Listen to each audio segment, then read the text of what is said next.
Chapter 2 Desire, the starting point of all achievement, the first step to riches. When Edwin C. Barnes climbed down from the freight train in Orange, New Jersey, he may have resembled a tramp, but his thoughts were those of a king. As he made his way to Thomas A. Edison's office, his mind was at work. He saw himself standing in Edison's presence. He heard himself asking Mr. Edison for an opportunity to carry out the one consuming obsession of his life, a burning desire to become the business associate of the great inventor. Barnes' desire was not a hope. It was not a wish. It was a keen, pulsating desire, which transcended everything else. It was definite. The desire was not new when he approached Edison. It had been Barnes's dominating desire for a long time. In the beginning, when the desire first appeared in his mind, it may have been, probably was, only a wish. But it was no mere wish when he appeared before Edison with it. A few years later, Edwin C. Barnes again stood before Edison in the same office where he first met the inventor. This time, his desire had been translated into reality. He was in business with Edison. The dominating dream of his life had become a reality. Today, people who know Barnes envy him because of the break life yielded him. They see him in the days of his triumph without taking the trouble to investigate the cause of his success. Barnes succeeded because he chose a definite goal and placed all his energy, all his willpower, and all his effort into achieving that goal. He did not become the partner of Edison the day he arrived. He was content to start in the most menial work, as long as it provided an opportunity to take even one step towards his cherished goal. 5 years passed before the chance he had been seeking made its appearance. During all those years, not one ray of hope, not one promise of attainment of his desire had been held out to him. To everyone, except himself, he appeared only another cog in the Edison business wheel, but in his own mind he was the partner of Edison every minute of the time, from the very day he first went to work there. It is a remarkable illustration of the power of a definite desire. Barnes won his goal because he wanted to be a business associate of Mr. Edison more than he wanted anything else. He created a plan by which to attain that purpose, but he burned all bridges behind him. He stood by his desire until it became the dominating obsession of his life and, finally, a fact. When he went to Orange, he did not say to himself, "I will try to induce Edison to give me a job of some sort." He said, "I will see Edison and put him on notice that I have come to go into business with him." He did not say, "I will work there for a few months, and if I get no encouragement, I will quit and get a job somewhere else." He did say, "I will start anywhere. I will do anything Edison tells me to do, but before I am through, I will be his associate." He did not say, "I will keep my eyes open for another opportunity in case I fail to get what I want in the Edison organization." He said, "There is but one thing in this world I am determined to have, and that is a business association with Thomas A. Edison. I will burn all bridges behind me and stake my entire future on my ability to get what I want."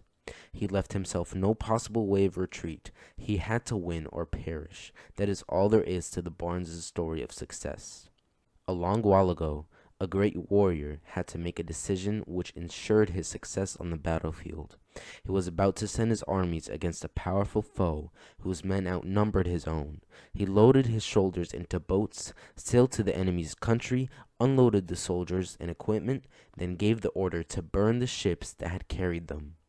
Addressing his men before the first battle, he said, "You see the boats going up in smoke. That means we cannot leave these shores alive unless we win. We now have no choice. We win or we perish." They won. Every person who wins in any undertaking must be willing to burn his ships and cut all sources of retreat. Only by so doing can one be sure of maintaining that state of mind known as a burning desire to win, essential to success. The morning after the Great Chicago Fire, a group of merchants stood on State Street, looking at the smoking remains of what had been their stores. They went into a conference to decide if they would try to rebuild or leave Chicago and start over in a more promising part of the country. They reached a decision, all except one, to leave Chicago. The merchant who decided to stay and rebuild pointed a finger at the remains of his store and said, "Gentlemen, on that very spot I will build the world's greatest store, no matter how many times it may burn down." The store was built. It stands there today, a towering monument to the power of that state of mind known as the burning desire. The easy thing for Marshall Field to have done would have been exactly what his fellow merchants did. When the going was hard and the future looked dismal, they pulled up and went where the going seemed easier.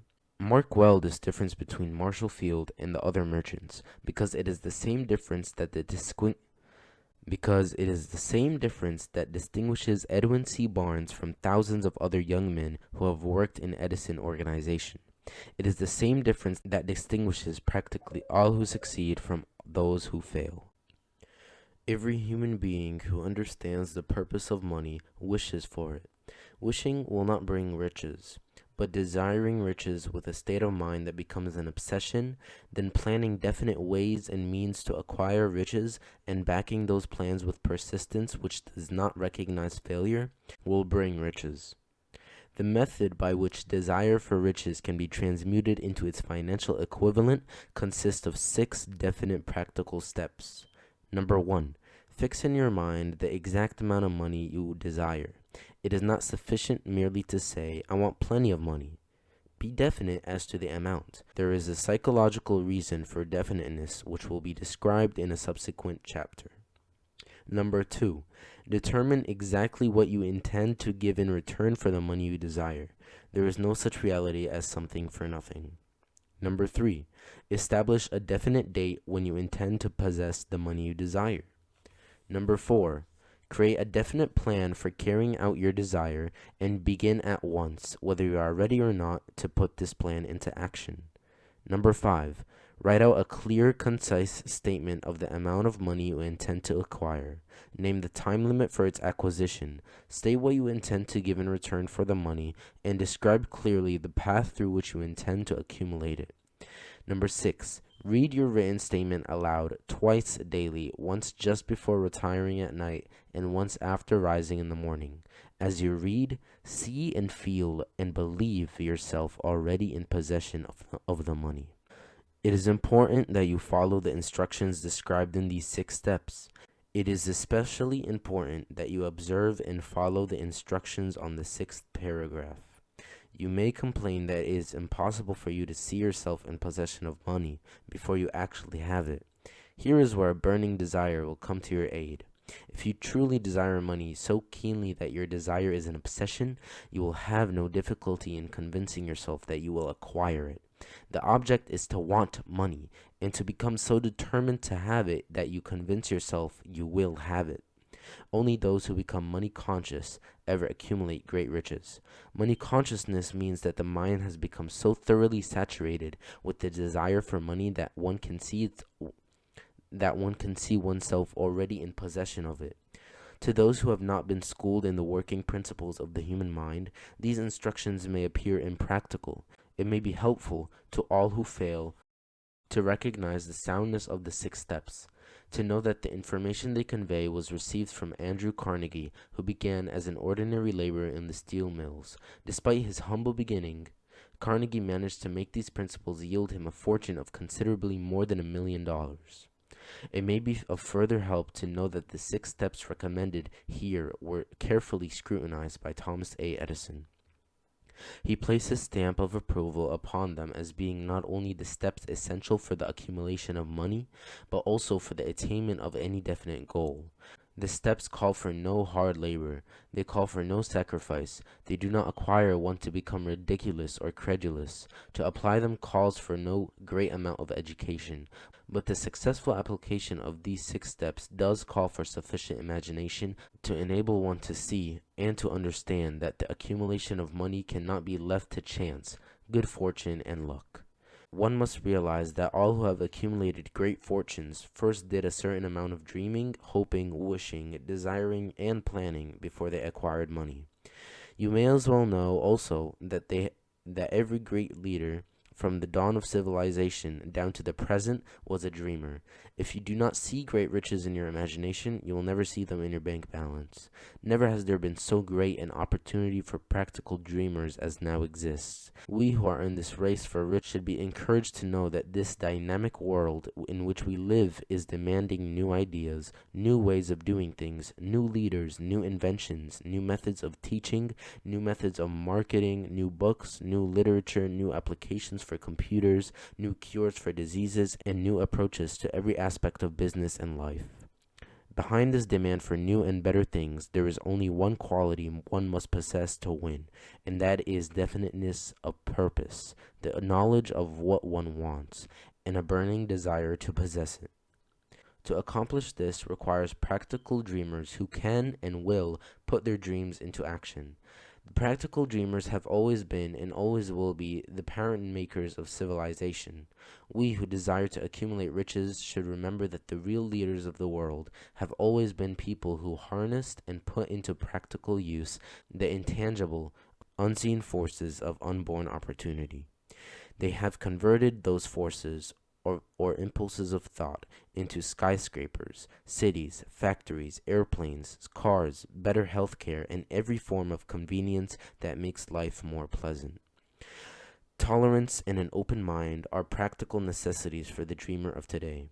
Those who are afraid of new ideas are doomed before they start. Never has there been a time more favorable to pioneers than the present.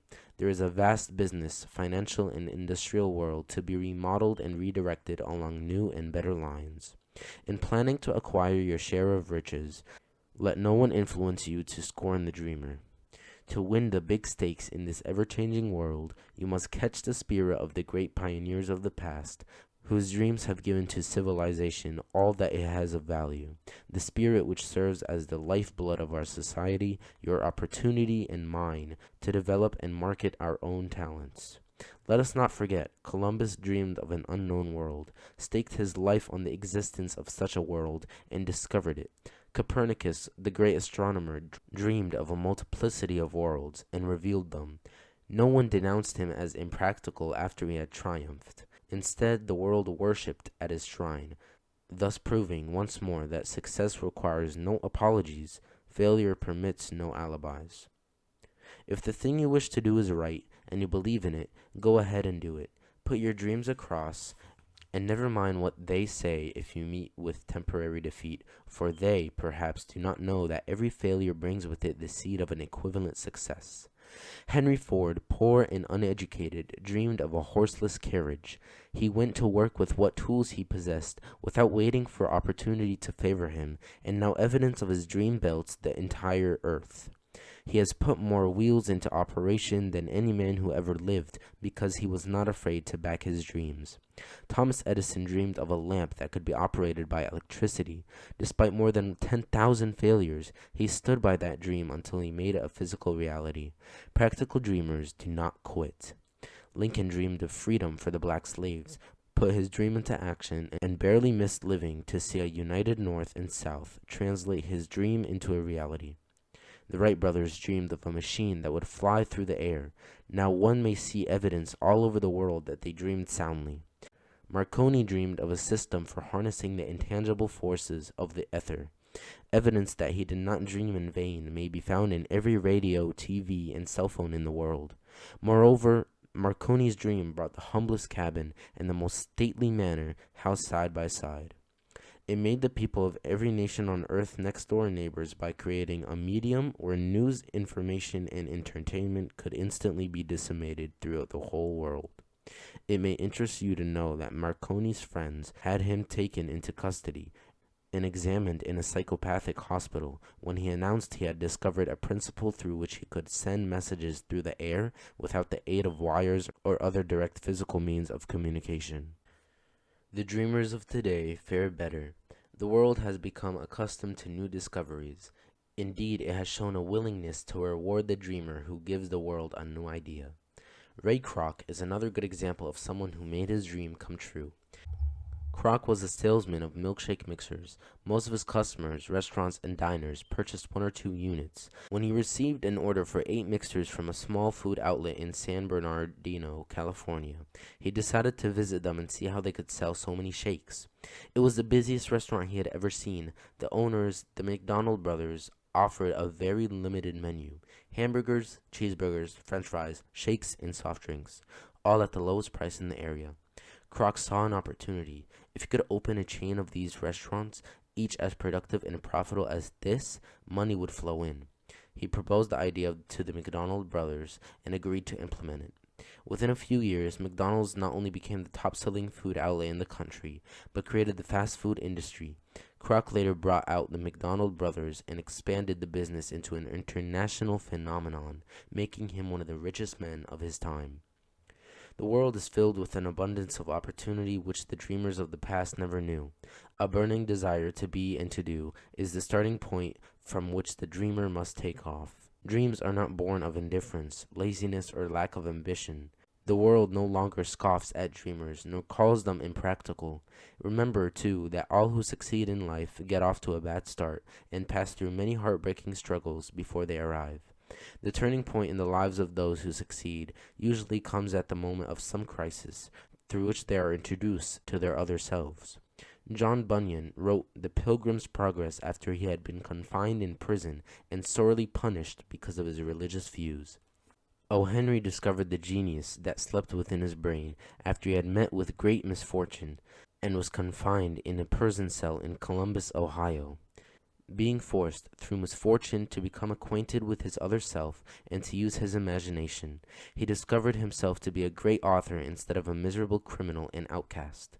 Strange and varied are the ways of life, and stranger still are the ways of infinite intelligence, through which people are sometimes forced to undergo all sorts of punishment before discovering their own brains and their own capacity to create useful ideas through imagination. Edison, the world's greatest inventor and scientist, was a part-time telegraph operator. He failed innumerable times before he was driven, finally, to the discovery of the genius that slept within his brain. Charles Dickens began by pasting labels on blacking pots. The tragedy of his first love penetrated the depths of his soul and converted him into one of the world's truly great authors. Disappointment over love affairs generally has the effect of driving people to drink and ruin. This is because most people never learn the art of transmuting their strongest emotions into dreams of a constructive nature. Helen Keller became deaf, dumb, and blind shortly after birth. Despite her great misfortune, her name is written indelibly in the pages of the history of the great. Her entire life served as evidence that no one is ever defeated until the defeat has been accepted as a reality. Robert Burns was an illiterate country lad. He was cursed by poverty and grew up to be a drunkard. The world was made better for his having lived because he clothed beautiful thoughts in poetry, thereby plucking a thorn and planting a rose in its place. Booker T. Washington was born in slavery, handicapped by race and color. Because he was tolerant, had an open mind at all times on all subjects, and was a dreamer, he left his impress for good on an entire race. Beethoven was deaf, Milton was blind, but their names will last as long as time endures because they dreamed and translated their dreams into organized thought. Arnold Schwarzenegger is another person who converted his desire into action and achievement. He first became into the public eye as Mr. Universe, a glorified weightlifter. But Schwarzenegger was not a typical muscle man. He was a man with dreams and goals. He achieved them by becoming a wealthy businessman, one of the highest paid movie stars, and eventually governor of California. Born and raised in Austria, as a child he began training as a weightlifter. At 18, he won his first bodybuilding contest and the first of 5 consecutive Mr. Universe titles. He emigrated to the United States and continued winning similar contests. Although he had accomplished more than any other person in the art of bodybuilding, it was no longer a challenge. He saw other areas where he could use his talents. His training and physical development taught him that there was a need for knowledge about physical fitness. He had that knowledge and wanted to share it. He wrote an autobiography, Arnold, The Education of a Bodybuilder, which became a bestseller. He followed it with a book on bodybuilding for women, showing female readers how to use weight training to get in shape. This led to the creation of a mail order exercise business and a company to produce bodybuilding events. These businesses started him on the road to business success. His next goal was to become a movie star. Even before he had secured his first movie role, he set himself a goal to be as big in movies as he was in bodybuilding. After turning down minor roles, his persistence paid off when he was cast as the lead in Conan the Barbarian. This led to a series of action films that made him one of the highest paid actors in Hollywood. Success in the movies did not make Schwarzenegger complacent. He set new goals for himself, this time in the world of business. He invested in real estate, created a restaurant chain, and became actively involved in other enterprises, and became a multimillionaire. As his success mounted, however, he added what became his dream goal, to serve the community. He traveled around the country to promote health and fitness for youth. He went into the inner cities and inspired the kids to eschew violence and crime and to say no to drugs, guns, and gangs, and yes to education. He has taken an active leadership role in several organizations dedicated to physical fitness and health. In 2003, Schwarzenegger threw his hat into the ring and was overwhelmingly elected as the new governor of California. You can learn much from this man. In setting goals, you are not limited to any one area. Schwarzenegger could have limited his future to bodybuilding and become quite successful, but he dreamed of much more, set higher goals, and strove to reach them. He learned from his successes and adapted this knowledge in other aspects of his life. Like Schwarzenegger, do not be discouraged by criticism. Critics belittled his acting ability in his first films, but he was not dissuaded and pursued his goal to become one of the highest paid actors in Hollywood. Before passing to the next chapter, kindle anew in your mind the fire of hope, faith, courage, and tolerance. If you have these states of mind and a working knowledge of the principles described, all else that you need will come to you when you are ready for it. Let Emerson state the thought in these words: every proverb, every book, every byword that belongs to thee, for aid and comfort shall surely come home through open or windling passages. Every friend whom not thy fantastic will, but the great and tender soul in thee craveth, shall lock thee in its embrace. There is a difference between wishing for a thing and being ready to receive it. No one is ready for a thing until he believes he can acquire it. The state of mind must be belief, not mere hope or wish. Open-mindedness is essential for belief. Closed minds do not aspire faith, courage, or belief. Remember, no more effort is required to aim high in life, to demand abundance and prosperity, than is required to accept misery and poverty.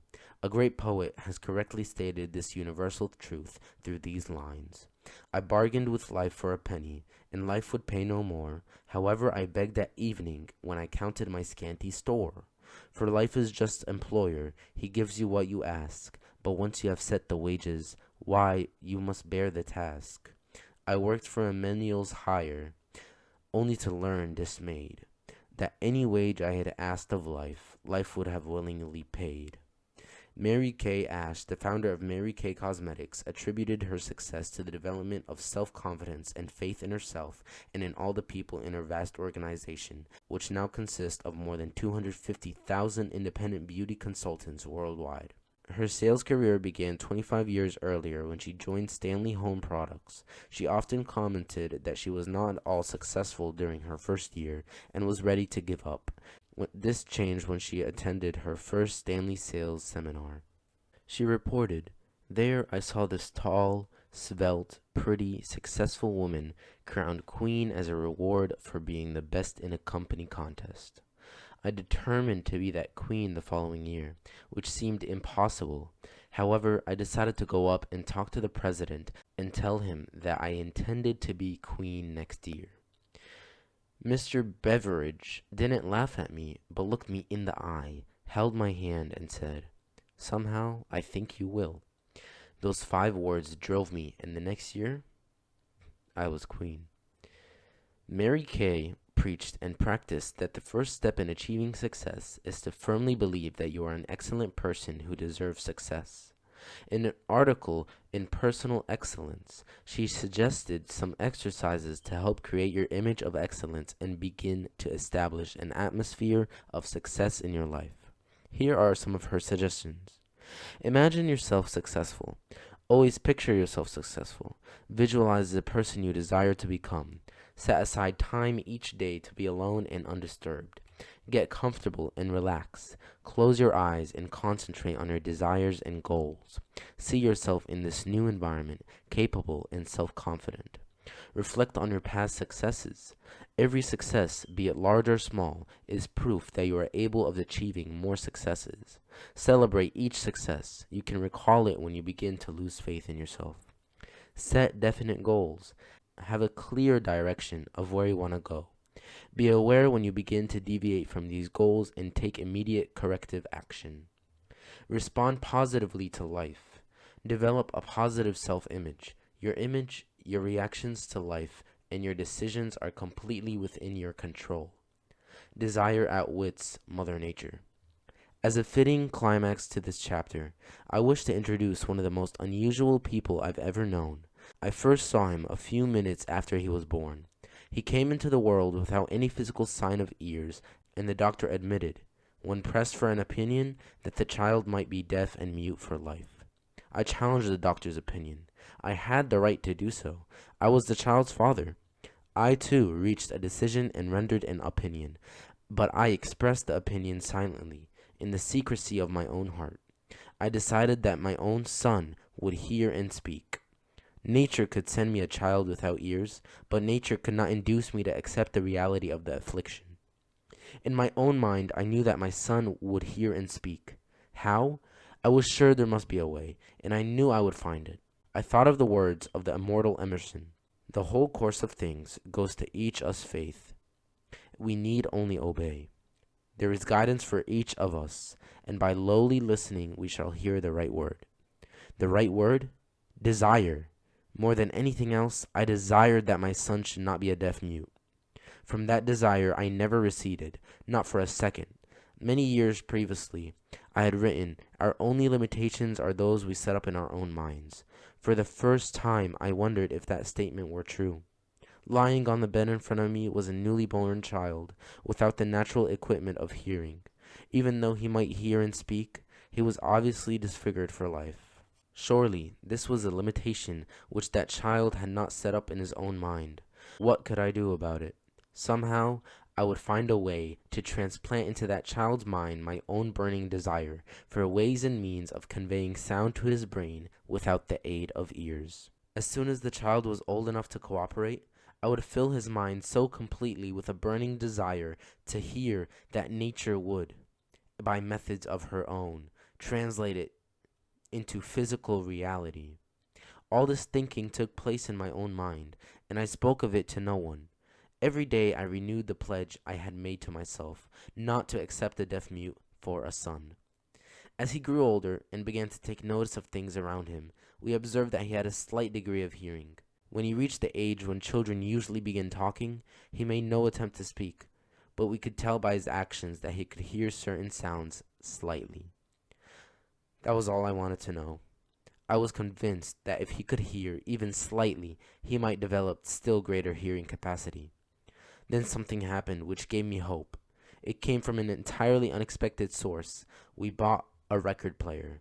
When the child heard the music for the first time, he went into ecstasies and promptly appropriated the machine.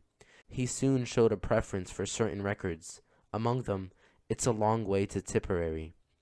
On one occasion, he played that piece over and over for almost 2 hours, standing in front of the record player with his teeth clamped on the edge of the case. The significance of this self-formed habit of his did not become clear to us until years later, for we had never heard of the principle of bone conduction of sound at that time. Shortly after he appropriated the record player, I discovered that he could hear me quite clearly when I spoke with my lips touching his mastoid bone behind the ear, or at the base of his brain. These discoveries placed in my possession the necessary media by which I began to translate into reality my burning desire to help my son develop hearing and speech.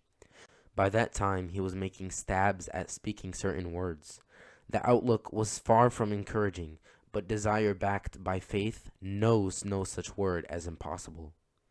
Having determined that he could hear the sound of my voice plainly, I began immediately to transfer his mind the desire to hear and speak. I soon discovered that the child enjoyed bedtime stories, so I went to work creating stories designed to develop in him self-reliance, imagination, and a keen desire to hear and to be normal. There was one story in particular, which I emphasized by giving it some new and dramatic coloring each time it was told. It was designed to plant in his mind the thought that his affliction was not a liability, but an asset of great value. Despite the fact that all the philosophy I had examined clearly indicated that every adversity brings with it the seed of an equivalent advantage, I must confess that I had not the slightest idea how this affliction could ever become an asset. However, I continued my practice of wrapping that philosophy in bedtime stories, hoping the time would come when he would find some plan by which his handicap could be made to serve some useful purpose. Reason told me plainly that there was no such adequate compensation for the lack of ears and natural hearing equipment. Desire backed by faith pushed reason aside and inspired me to carry on. As I analyze the experience in retrospect, I can see now that my son's faith in me had much to do with the astounding results. He did not question anything I told him. I sold him the idea that he had a distinct advantage over his older brother, and that his advantage would reflect itself in many ways. For example, the teachers in school would observe that he had no ears, and because of this, they would show him special attention and treat him with extraordinary kindness. They always did. His mother saw to that by visiting the teachers and arranging with them to give the child the extra attention necessary. I sold him the idea, too, that when he became old enough to sell newspapers, he would have a big advantage over his brother, as people would pay him extra money for his wares because they could not see he was a bright, industrious boy, despite the fact he had no ears. We noticed that, gradually, the child's hearing was improving. Moreover, he had not the slightest tendency to be self-conscious because of his affliction. When he was about 7, he showed the first evidence that our method of servicing his mind was bearing fruit. For several months he begged for the privilege of selling newspapers, but his mother would not give her consent. She was afraid that his deafness made it unsafe for him to go onto the streets alone. Finally, he took matters into his own hands. One afternoon, when he was left at home with the servants, he climbed through the kitchen window, shin to the ground, and set out on his own. He borrowed 6 cents in capital from the neighborhood shoemaker, invested it in papers, sold out, reinvested, and kept repeating until late in the evening. After balancing his accounts and paying back the 6 cents he had borrowed from his banker, he had a net profit of 42 cents. When he got home that night, we found him in a bed asleep, with the money tightly clenched in his hand. His mother opened his hand, removed the coins, and cried. Of all things! Crying over her son's first victory seemed so inappropriate. My reaction was the reverse. I laughed heartily, for I knew that my endeavor to plant in the child's mind an attitude of faith in himself had been successful. His mother saw, in his first business venture, a little deaf boy who had gone out in the streets and risked his life to earn money. I saw a brave, ambitious, self-reliant little businessman whose stock in himself had increased 100% because he had gone into business on his own initiative and had won. The transaction pleased me because I knew he had given evidence of a trait of resourcefulness that would go with him all through life. Later events proved this to be true. When his older brother wanted something, he would lie down on the floor, kick his feet in the air, cry for it, and get it. When the little deaf boy wanted something, he would plan a way to earn the money, then buy it for himself. He still follows that plan. Truly, my own son has taught me that handicaps can be converted into stepping stones on which one may climb towards some worthy goal, unless they are accepted as obstacles and used as alibis. The little deaf boy went through the grades, high school, and college without being able to hear his teachers except when they shouted loudly at close range. He did not go to a school for the deaf. We would not permit him to learn sign language. We were determined that he should live a normal life and associate with normal children, and we stood by that decision, although it cost us many heated debates with school officials. While he was in high school, he tried an electrical hearing aid, but it was of no value to him. We believe this was due to a condition that was disclosed when the child was 6. Dr. J. Gordon Wilson of Chicago operated on one side of the boy's head and discovered that there was no sign of natural hearing equipment. During his last week in college, something happened which marked the most important turning point of his life. Through what seemed to be mere chance, he came into possession of another electrical hearing device, which was sent to him on trial. He was slow about testing it, due to his disappointment with the similar device. Finally, he picked the instrument up and more or less carelessly placed it on his head, hooked up the battery, and lo, as if by a stroke of magic, his lifelong desire for normal hearing became a reality. For the first time in his life, he heard practically as well as any person with normal hearing. God moves in mysterious ways, his wonders to perform. Overjoyed because of the changed world that he had been brought to him through his hearing device, he rushed to the telephone, called his mother, and heard her voice perfectly. The next day, he plainly heard the voices of his professors in class for the first time in his life. He heard the radio. He heard the cinema. For the first time in his life, he could converse freely with other people without them having to speak loudly. Truly, he had come into possession of a changed world. We had refused to accept nature's error, and by persistent desire, we had induced nature to correct that error through the only practical means available. Desire had commenced to pay dividends, but the victory was not yet complete. The boy still had to find a definite and practical way to convert his handicap into an equivalent asset. Hardly realizing the significance of what had already been accomplished, but intoxicated with the joy of his newly discovered world of sound, he wrote a letter to the manufacturer of the hearing aid, enthusiastically describing his experience. Something in his letter, something, perhaps, which was not written on the lines but between them, caused the company to invite him to New York. When he arrived, he was escorted through the factory. While talking with the chief engineer, telling him about his changed world, a hunch, an idea, or an inspiration, call it what you wish, flashed into his mind. It was this impulse of thought which converted his affliction into an asset destined to pay dividends in both money and happiness to thousands for all time to come. The sum and substance of that impulse of thought was this. It occurred to him that he might be of help to the millions of deaf people who go through life without the benefit of hearing devices, if he could find a way to tell them the story of his changed world. Then and there, he reached the decision to devote the remainder of his life to providing a useful service to the hard of hearing. For an entire month, he carried out intensive research. He analyzed the entire marketing system of the manufacturer of the hearing device and created ways and means of communicating with the hard of hearing all over the world for the purpose of sharing with them his newly discovered changed world. When this was done, he wrote a 2-year plan based upon his findings. On presenting the plan to the company, he was instantly given a position for the purpose of carrying out his ambition. Little did he dream, when he went to work, that he was destined to bring hope and practical belief to thousands of deaf people who, without his help, would have been doomed forever to deaf mutism. Shortly after he became associated with the manufacturer of his hearing aid, he invited me to attend a class conducted by a company. Shortly after he became associated with the manufacturer of his hearing aid, he invited me to attend a class conducted by his company for the purpose of teaching deaf mutes to hear and speak. I had never heard of such a form of education, therefore I visited the class skeptical, but hopeful that my time would not be entirely wasted. Here I saw a demonstration that gave me a greatly enlarged vision of what I had done to arouse and keep alive in my son's mind the desire for normal hearing.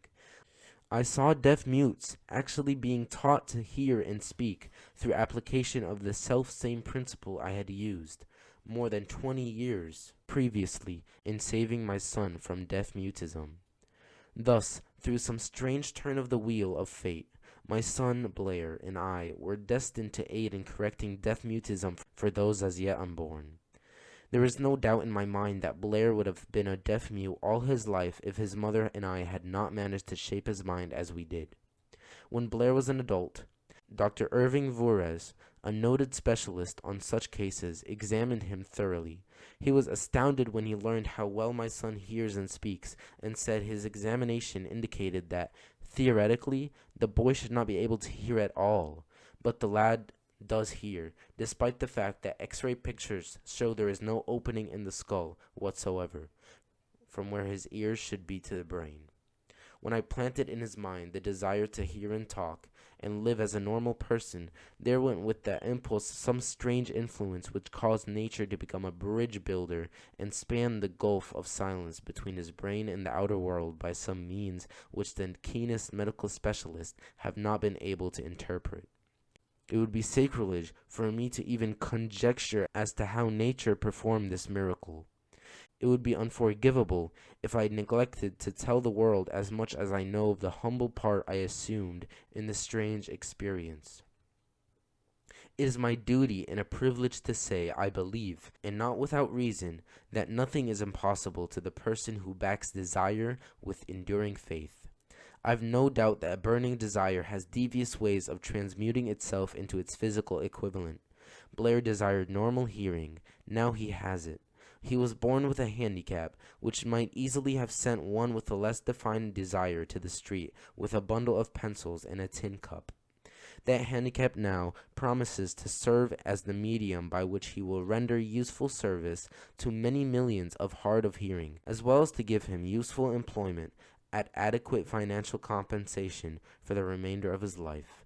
The little white lies I planted in his mind when he was a child, leading him to believe his affliction would become a great asset on which he could capitalize, have been justified. There is nothing right or wrong which belief plus burning desire cannot make real. These qualities are free to everyone. In all my experience in dealing with men and women who had personal problems, I never handled a single case which more definitely demonstrates the power of desire. Authors sometimes make the mistake of writing of subjects of which they have but superficial or very elementary knowledge. It has been my good fortune to have had the privilege of testing the soundness of the power of desire through the affliction of my own son. Perhaps it was providential that the experience came as it did, for surely no one is better prepared than he to serve as an example of what happens when desire is put to the test. If Mother Nature bends to the will of desire, is it logical that mere men can defeat a burning desire? Strange and imponderable is the power of the human mind. We do not understand the method by which it uses every circumstance, every individual, every physical thing within its reach as a means of transmuting desire into its physical counterpart. Perhaps science will uncover this secret. I planted in my son's mind the desire to hear and to speak, as any normal person hears and speaks. That desire has now become a reality. I planted in his mind the desire to convert his greatest handicap into his greatest asset. That desire has been realized. The modus operandi by which this astounding result was achieved is not hard to describe. It consisted of 3 definite facts. First, I mixed faith with the desire for normal hearing, which I passed on to my son. Second, I communicated my desire to him in every conceivable way available, through persistent, continuous effort over a period of years. Third, he believed me. Several years ago, one of my business associates became ill. He became worse as time went on, and finally was taken to the hospital for an operation. Just before he was wheeled into the operating room, I took a look at him and wondered how anyone as thin and emaciated as he could possibly go through a major operation successfully.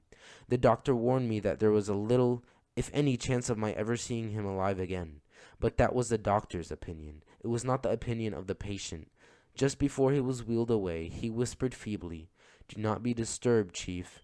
I will be out here in a few days." The attending nurse looked at me with pity, but the patient did come through safely. After it was all over, his physician said, nothing but his own desire to live saved him. He never would have pulled through if he had not refused to accept the possibility of death. I believed in the power of desire backed by faith, because I have seen this power lift people from lowly beginnings to places of power and wealth. I have seen it rob the grave of its victims. I have seen it serve as the medium by which people stage a comeback after having been defeated in 100 different ways.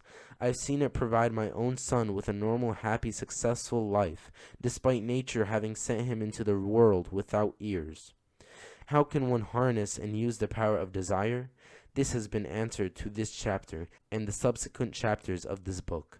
I wish to convey the thought that all achievement, no matter what its nature or purpose, must begin with an intense, burning desire for something definite, through some strange and powerful principle of mental chemistry. Nature wraps up in the impulse of strong desire that something which recognizes no such word as impossible and accepts no such reality as failure.